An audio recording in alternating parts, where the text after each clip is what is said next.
स्वातंत्र्य टिकवायचे असेल तर संविधान आपण जपले पाहिजे. वंचित राष्ट्रीय अध्यक्ष बाळासाहेब आंबेडकर.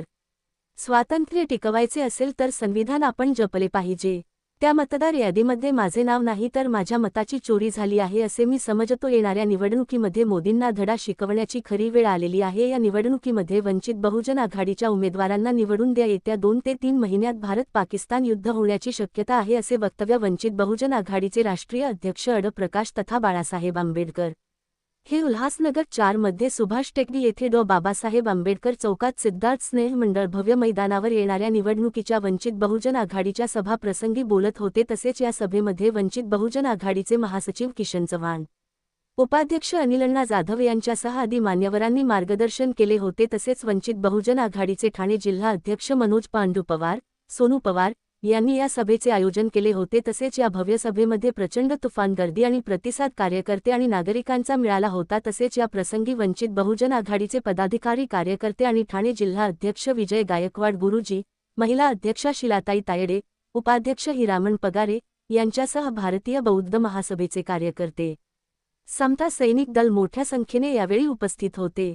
मुख्य संपादक संजय भाऊ वाघोदे, युगांधर महाराष्ट्र न्यूज, उल्हासनगर. इलेक्शन आता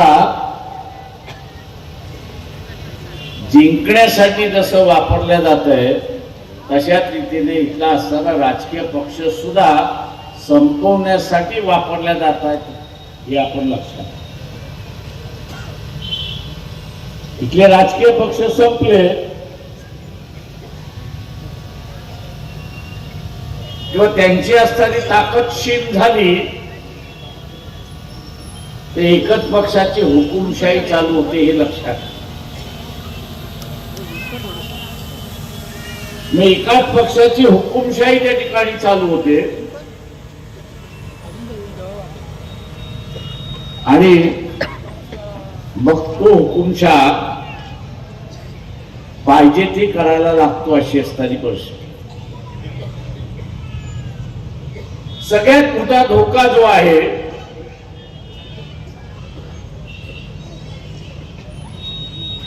तो म्हणजे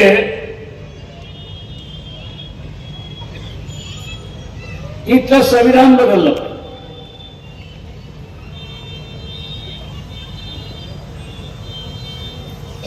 आता हे संविधान बदलायचं असेल तर राजकीय पक्ष संपले तर विरोध करणारी ताकद संपली आणि विरोध करणारी ताकद संपली तर मग आपल्याला पाहिजे ती करता येतं अशी असणारी गोष्ट. आज संविधानामुळे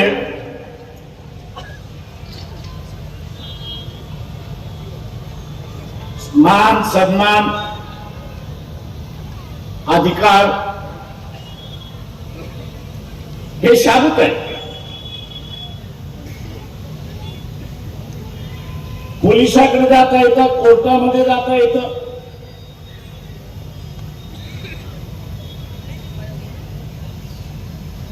आणि आपले अधिकार आपण जपू शकतो. पण उद्याच्या व्यवस्थेमध्ये मान आणि सन्मान हा आणि अधिकार हा त्या घटनेचाच भाग नसेल तर तुम्ही लढणार कोण?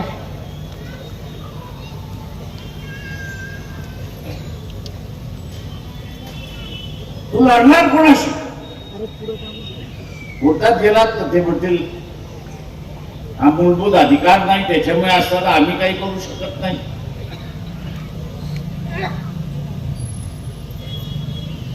आणि म्हणून कोरोना मतदान केलं, त्यांना सत्तेत पाठवलं. एकदा एक संधी वंचितच्या उमेदवारांना द्या.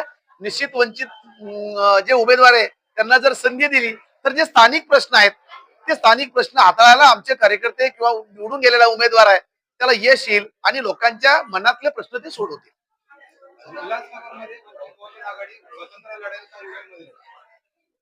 पक्षानंच भूमिका ही घेतलेली आहे की जिथं कोणी आमचे जे समविचारी पक्ष आहे, जे फुलेशाहू आंबेडकरी संविधानवादी मानणारे जे काही पक्ष आहेत त्यांच्याबरोबर आघाडी करायला आमचे दरवाजे खुले आहेत.